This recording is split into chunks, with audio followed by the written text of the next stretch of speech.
It doesn't stop us laughing at it. It doesn't stop us having an opinion on what's going on. Yeah. And it certainly will not stop us reflecting what you think. Weekdays from 6 to 9:30 on GB News. My name is Andrew Doyle. Join me every Sunday evening at 7 p.m. for Free Speech Nation.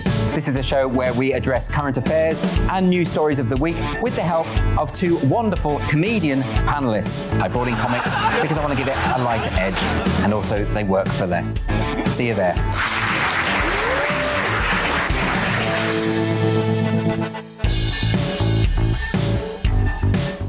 Join me, Mark White, here on GB News. For more than 2 decades, I've been at the sharp end of reporting crime and security at home and abroad.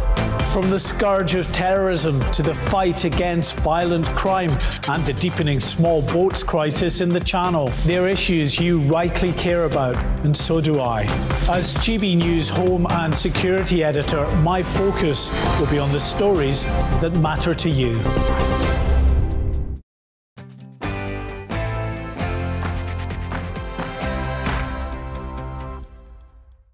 Today on Brazier, we look back at some of the key recent milestones in one of the defining stories of our times. The struggle for space supremacy and tensions with Russia over the ISS. The limitless egos of Elon Musk and his astro baron rivals. And plans by NASA to return to the moon in the next few years. This is Brazier with a special programme on the new space race.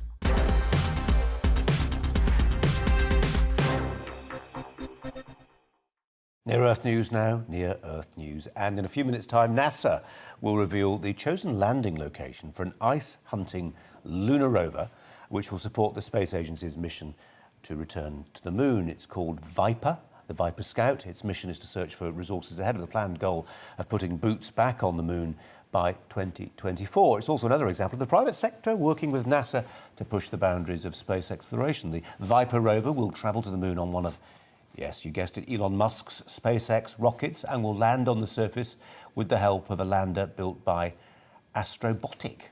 First time heard of those. Dr. David Whitehouse joins me now. Astrobotic, David, and Viper. Interesting stuff, this. Fascinating. This is part, as you say, of NASA going back to the moon. They still hope to put the first woman and the next man on the moon by 2024, although we think that's going to slip by a year or two. But this is a golf-sized cart that's going to land at the south pole of the moon, probably on the rim of a crater called Shackleton. And it's no coincidence that the crater that is at the south pole of the moon is called Shackleton.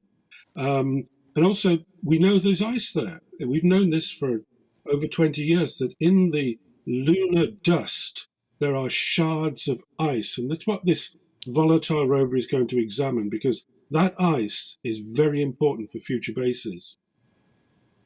It feels like we're doing a chemistry show tonight, actually, David. We were just talking to a food processing expert talking to us about how fertiliser production yields a byproduct in the form of carbon dioxide.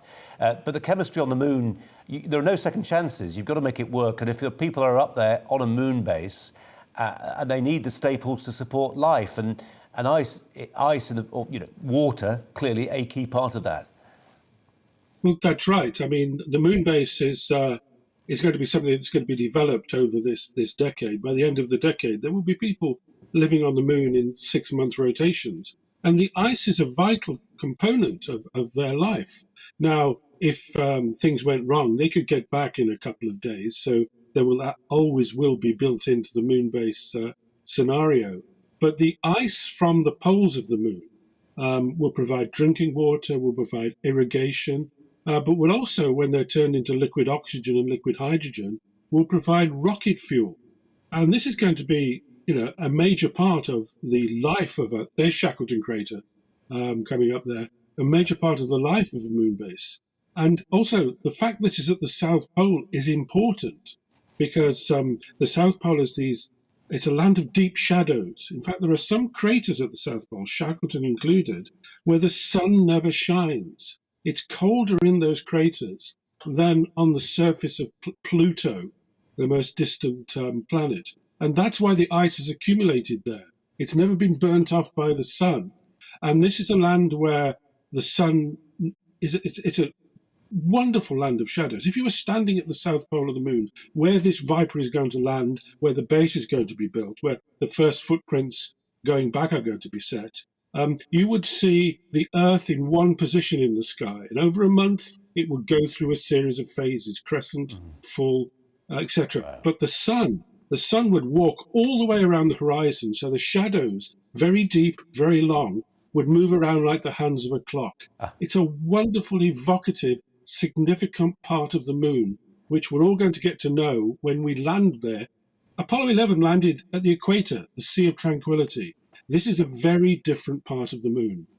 And you depict it beautifully. I mean, David, just in terms of how we get the moon base built, I mean, compared to the late 60s, communications technology, the computerized technology that's available to us now, the computing power, and the robotics, presumably just means that, humans only need to get involved at a much later stage. You can send up a lot of this stuff robotically. It can be sent, effectively by drone spaceships, not crewed spaceships.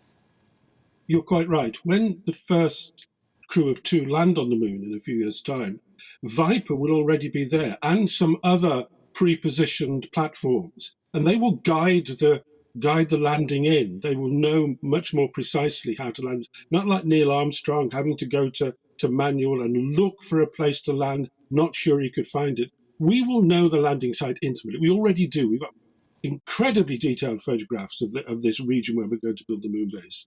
So this crater Shackleton is the most studied crater on the moon. We know it intimately. We know where we're going to land. We know where the rover's going to land. We even know the route the rover's going to take to look at the shadows and the small craters, to dig up bits of soil to look for this ice, because we know there's ice there. We've seen it from orbit, but we have to have the ground truth now. So we need to know what form the ice is in. And once that's confirmed, then the base will go there. We will take, in the past, it used to be thought you'd take up huge aluminium cylinders and dump them on the surface, and that would be your moon base. No, the way to do it these days is to take a 3D printer and actually mess up the lunar dust, turn it into a sort of toothpaste, and then print out igloos from lunar dust. This is going to be the most remarkable moon base. This time yesterday, we were hours away from the launch of the first all-private mission into orbit. It went according to plan, and the crew of 4 are now flying higher than any astronaut since the days of the space shuttle. Well, the expert and author Andrew Lound is joining us now to consider what they'll be getting up to. 3 days in orbit, I think, Andrew. Let's start with this wonderful cupola, the dome, which is 3-ply, bit of glass, space, scary stuff, but basically the best view of the planet in orbit right now, and they're enjoying it. Yes, it's probably the best view any individual has ever had, really. I mean, for people who know the SpaceX, the Dragon spacecraft has a nose cone which actually opens like a little door, and that's normally the docking mechanism. But the docking mechanism's gone because it doesn't need to dock with anything.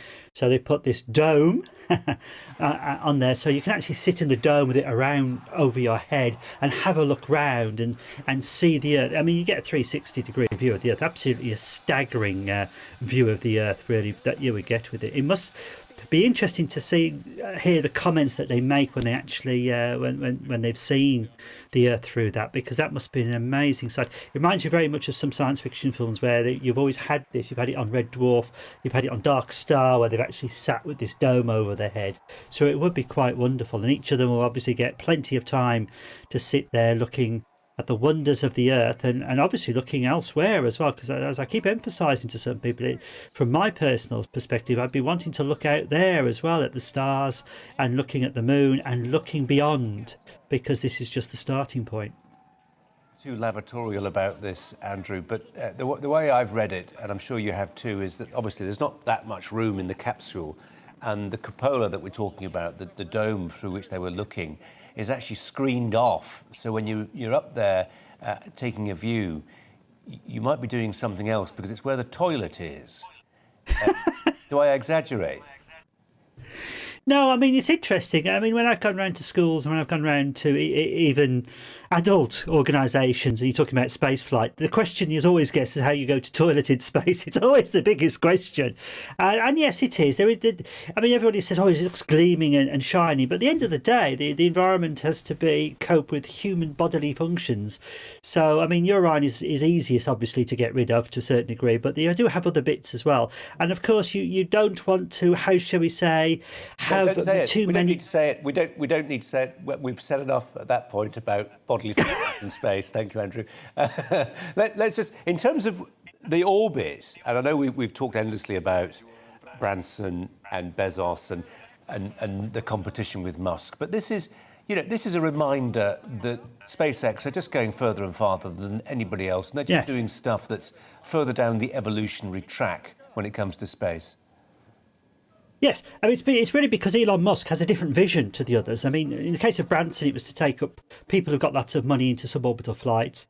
Bezos to do that partially, but also really to get involved in the commercial aspects of it. Elon Musk is very different. Elon Musk wants to make sure that the human species is a spacefaring species with everything that goes with it. That means orbital flight, explorations of the planets, exploring for taking the mineral resources. In other words, make us a truly spacefaring species. And Elon Musk does have that vision for that. And he's a billionaire. He can actually put the money where his mouth is. I mean, a lot of people saying these are billionaires, yes. But I always think there's a lot of people in the world who have lots and lots and lots of money. But what do they do with their money? Do they actually do, and some do absolutely ridiculous things, and they just build huge, bigger and bigger houses and then go to nightclubs all the time. You know, I don't want to point to any particular part of society here. But this is a group of people who actually spend money on things which are really interesting. And we're seeing that a lot now. I tell you what, Andrew, I don't know if we probably can't, but the picture we just had from inside the capsule of the 4 astronauts all lined up. I'm not sure which one Jared Isaacson is. I think he was the one on the end, the taller astronaut. And he's the one who's paid, he bought the trip, in a sense, $200 million, I think it was. Yeah. And then the other seats were allocated on the basis of a raffle and a prize and a competition. And there's a big sort of there he is. There's a big charitable aspect to what they're doing. At the end of the day, it took one individual's very, very deep pockets. But he's sitting on the end of a giant bomb, so we ought to respect him for his decision. Yes, I mean, again, I mean, the danger is still as there as it was with anybody, even with Alan Shepard making the first American space flight in '61. We're still looking at something that was extremely dangerous, and I think in some of the coverage that's been done, it's often forgotten. Really, this is still exceptionally dangerous, and they've had to go through 6 months of training because there is a great risk in it. But life is full of risks, and to be quite honest, would I more interested in spending a risk sitting on top of a rocket than walking down the road where I could get hit by a car? Well, of course I'm going to sit on top of a rocket. It's far more of an interesting opportunity to do it. But yes, it is, and he has to have deep pockets to do it, but it has to start somewhere, and these people do. I mean, I entered the raffle myself. Unfortunately, I didn't get it. Let's talk about near-Earth news. And for the second time since July, the International Space Station has faced an emergency. It's emerged that on Friday, the ISS was pushed out of position by a Russian spacecraft that had docked with it, but which was firing its thrusters too aggressively. Those aggressive thrusters. The incident was similar, but probably less serious to the one in July, when the space station was flipped upside down by a visiting Russian module that was trying to pull away from the orbiting station. It's about the size of a football field, by the way. Friday's alert is not believed to have been linked to the presence of a Russian actress. This is all true, of a Russian actress and director who were filming a movie. They returned to Earth safely on Sunday using the spaceship that caused the latest incident. I hope you followed all that. Well, with me, the author and space expert, Dr. David Whitehouse. David, thanks for joining us. Should we go? No, let's start with what's just happened. Serious enough, I mean, an emergency, but not as serious as the one in July. Yes, the same cause.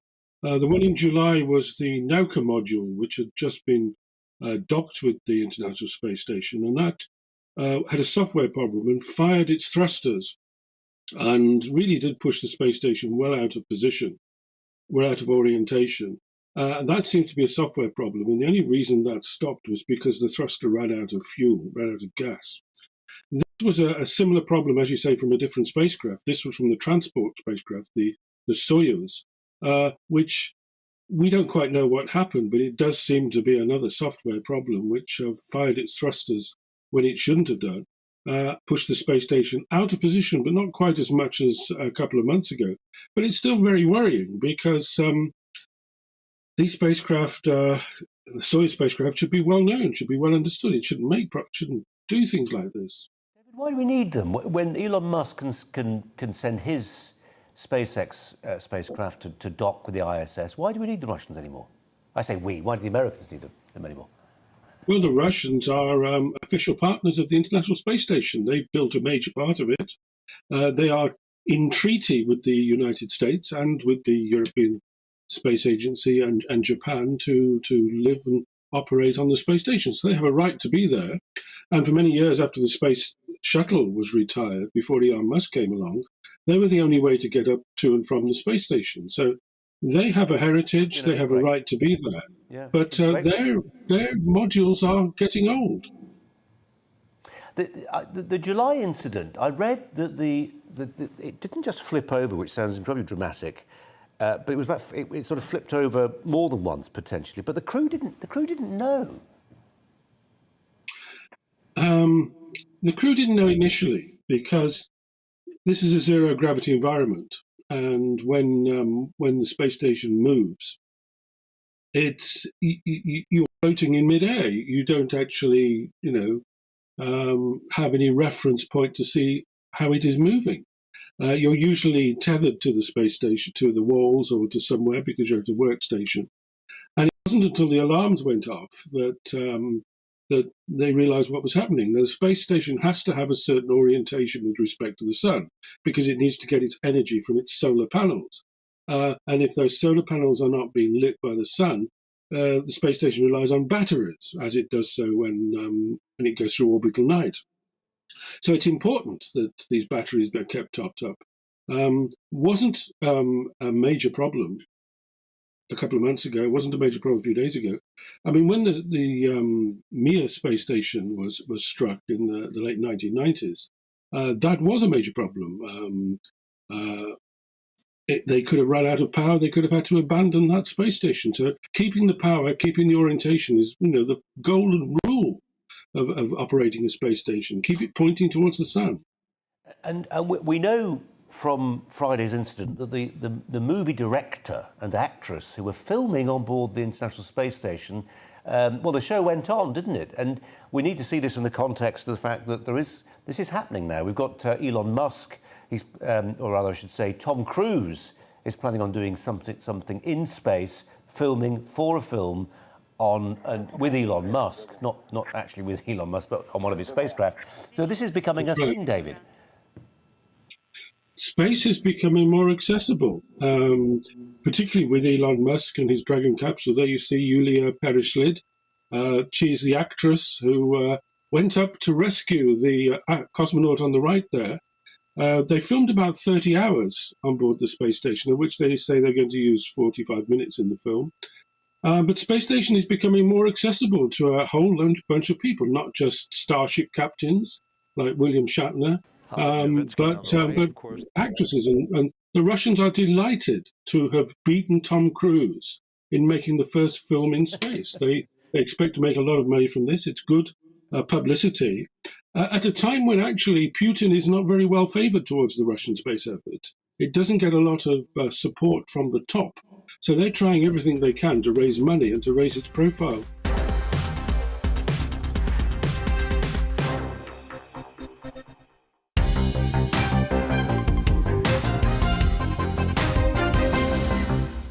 You're the first in your family to go to university, so whatever challenges your childhood presented, it didn't stop you going to university. How did you find it? Never felt like a student. I was always like a townie who was doing a degree, and little bit apprehensive about it. None of my friends really had gone to university. They're all trained as plumbers and electricians and that kind of thing. And it was completely not what I expected, a lot more down to earth. And I studied politics, so you can decide whether that was useful or not. You say you played hard and you worked hard. You did your schoolwork too. You get into Oxford. Yeah. Wow. I know. But I just was like a fish out of water, like, for most of it, to be honest. Although I did make some really good friends there. Why were you a fish out of water? State educated, northern girl doing science. And the work is really, really hard. It's completely different. What I realised was everybody else had had a lot of coaching, a lot of extra tuition, a lot of support. There was no teaching, really. It's just like, here's an exercise book, get on with it. Crushed my confidence immediately, which, having gone from being this sort of clever, like, oh, you're out of 2,000 kids in this sixth form college in Manchester, we want you to sort of apply for you. I was the only one who got in out of that, to basically being made to feel like I was totally thick, is quite crushing. Did your parents separate when you were young? Do you know your dad? They separated when I was 10. My father left home for strangers with a woman round the corner. I have to say, it's probably it made things more difficult financially, but it also made me probably appreciate what I've actually had, what I then had in the future, so to speak. So.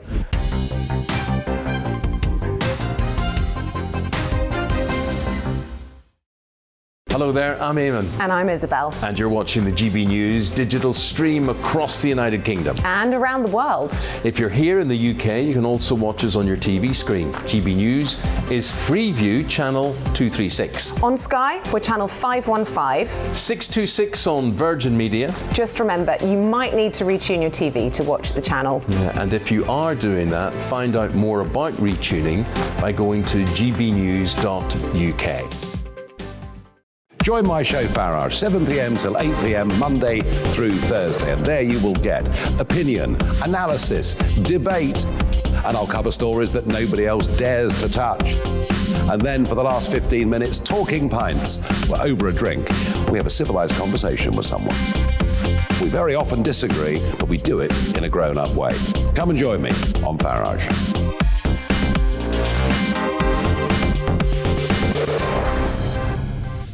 I'm Dan Wootton. Join me Monday to Thursday from 9 to 11 for the feistiest and most fun news debate on TV, where free speech reigns. I'll bring you a sharp take on the day's biggest stories, bombshell newsmaker interviews, and A-list guests. And I guarantee you, no spin, no bias, no censorship, and no reason to go to bed. That's Dan Wootton Tonight, Monday to Thursdays from 9 on GB News. Hello there, I'm Eamon Holmes. And I'm Isabel Webster. And we hope you can join us for Breakfast with Eamon and Isabel. You make me laugh out loud, belly laugh. Is that important first thing in the morning? Yeah, absolutely. And there's me trying to be deadly serious. News is a serious business. Yeah, I have to rein you in sometimes. Well, it doesn't stop us laughing at it. It doesn't stop us having an opinion on what's going on. Yeah. And it certainly will not stop us reflecting what you think. Weekdays from 6 to 9:30 on GB News.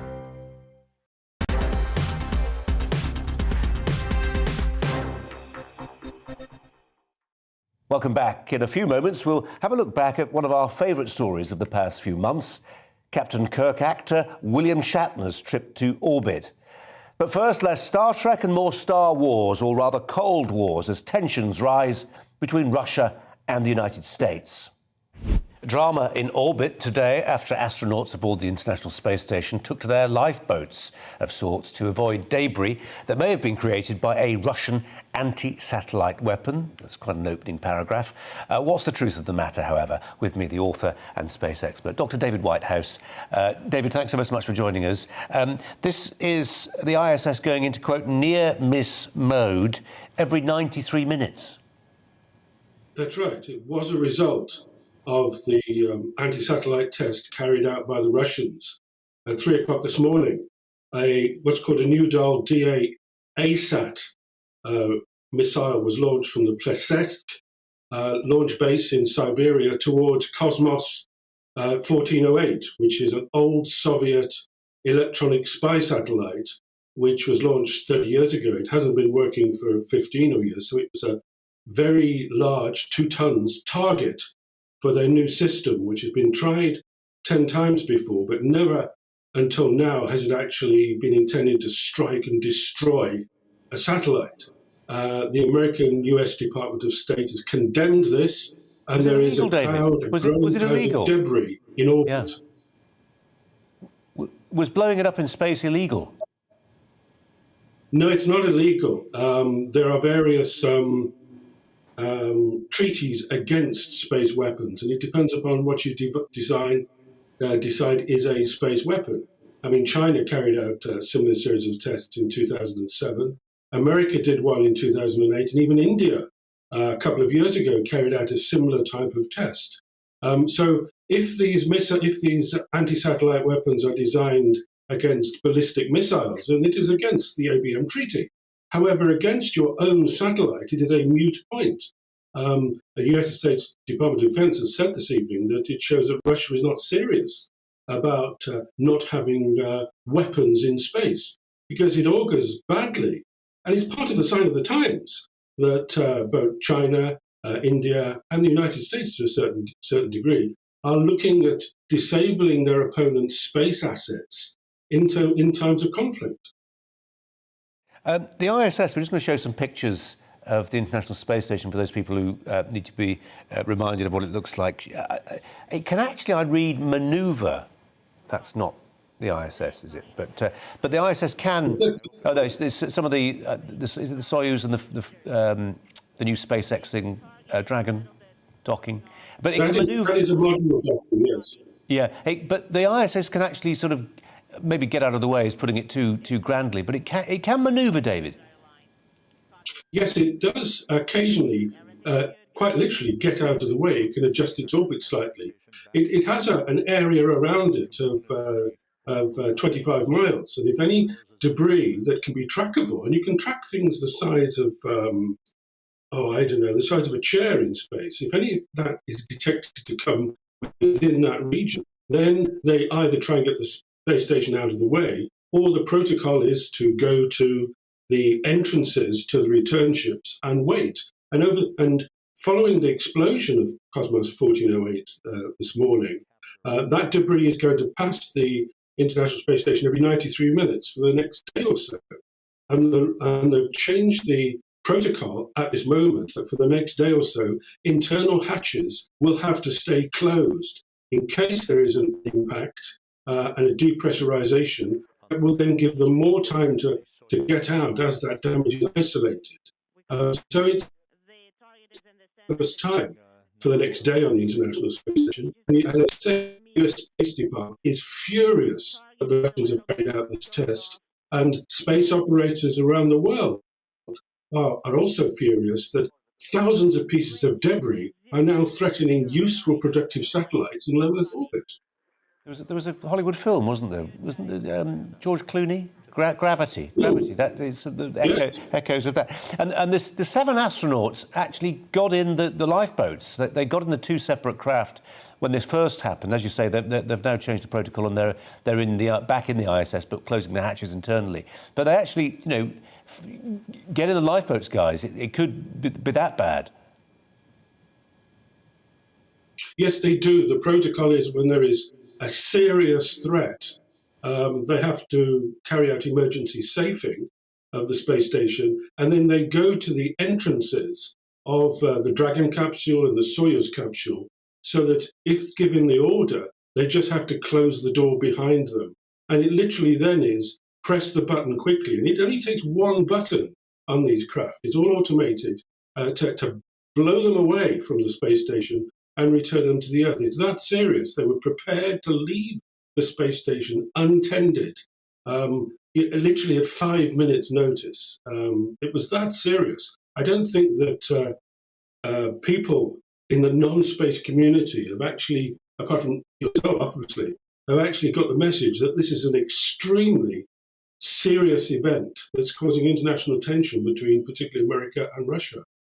I mean, you are giving us a pretty clear sense, David, that this is, in the scheme of things, this is more than a minor glitch. It's a major incident and something which may have consequences further down the track. There's just a sense, isn't there, that it's if not quite the Wild West up there. It's getting a bit more contested. It's basically, you can do what you can do, in the sense, if you can do it, who's going to stop you? The Soviet Union, Russia, I beg your pardon, has been developing this Noodle anti-satellite test system. Everybody's known about it, but they haven't performed this test in anger yet. The Chinese have got various bits of technology in development, and no doubt they could do exactly the same thing. This is part of, I think, principally the relationship between China and the United States, in the sense that China wants to become the world's leading spacefaring nation by the 2049 anniversary of the revolution. And they show every sign of being able to do that. Well, it's quite a thing to be 90 and willing to blast off into space. Many of us who aren't nonagenarians would like to think, perhaps, that when we begin to near 100, we might be more, not less cavalier about embracing some danger. But how many old folk would really do what the actor William Shatner did today? And he's in that capsule, goodness me. It wasn't a long flight aboard the Blue Origin craft, bankrolled by Jeff Bezos' Amazon billions, but it was proof that the man who played James Kirk in Star Trek had indeed the right stuff after all. Here he is, moments after touchdown. What you have given me is the most profound experience I can imagine. I'm so filled with emotion about what just happened. It's extraordinary, extraordinary. I hope I never recover from this. I hope that I can maintain what I feel now. I don't want to lose it. Joining me, Eric Berger, Senior Space Editor at Ars Technica, based in Houston, and the author of the book Liftoff. It's about the beginnings of Blue Origin's rival SpaceX. Actually, Eric, thanks so much for joining us. We're a funny programme here. We tend to do a space story most evenings. We think it's one of the really defining stories of our age, actually, and this billionaires' face-off between Musk and Bezos is absolutely gripping. How did our understanding of that face-off, that rivalry, advance today with this? What on one level was a gigantic PR stunt, but also a fabulous story of human endurance for William Shatner. I think it was clearly, as you say, a brilliant marketing ploy on the behalf of Blue Origin and Jeff Bezos to sell his company and their suborbital spaceflight experience.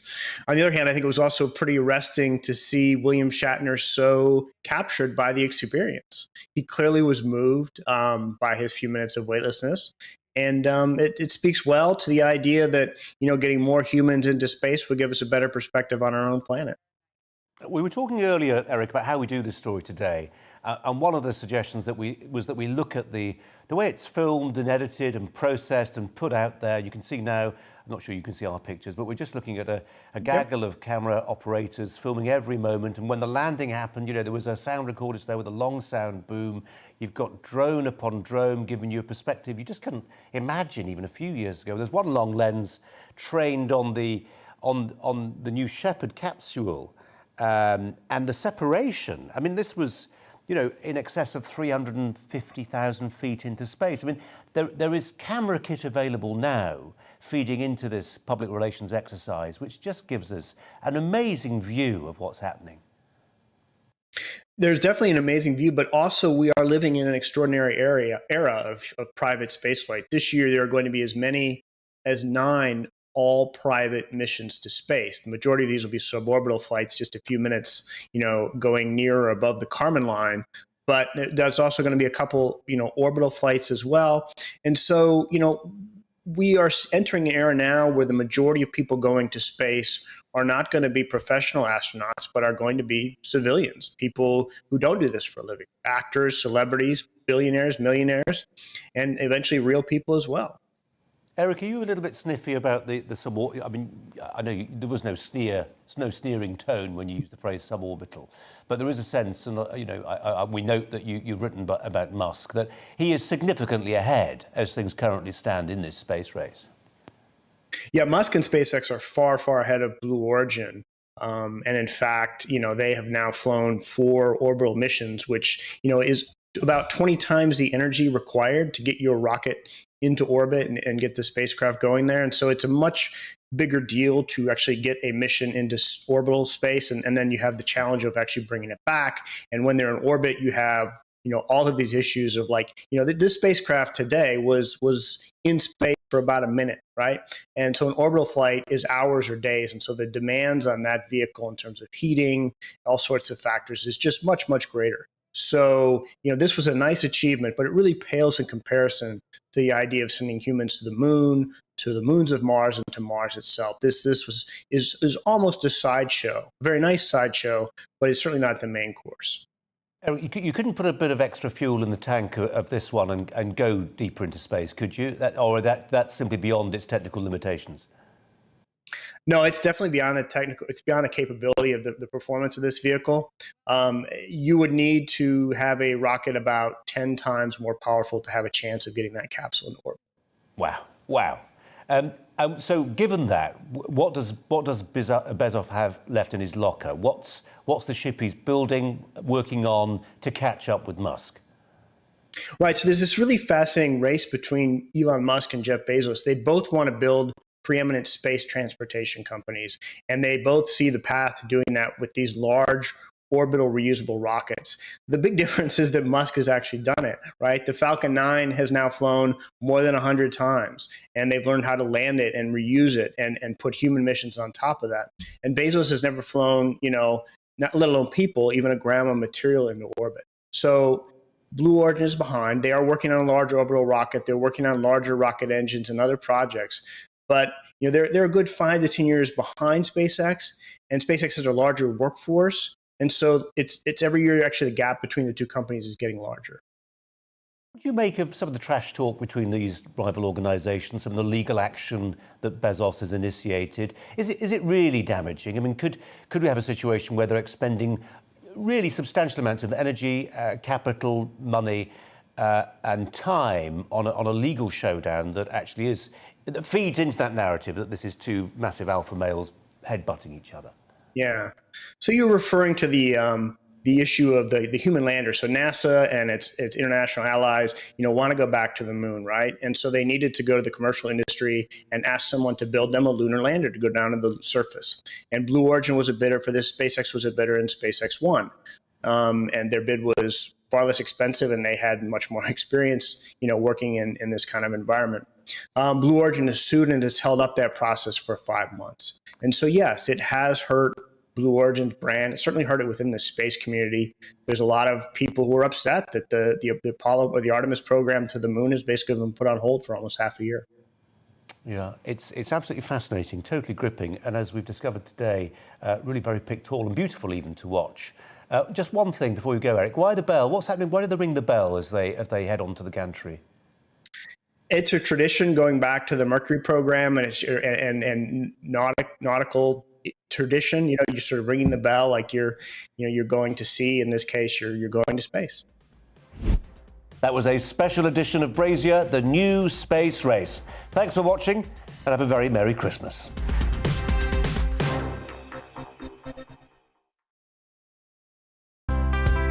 It's time to remind ourselves there's always another winter. Canary Islands sponsors the weather.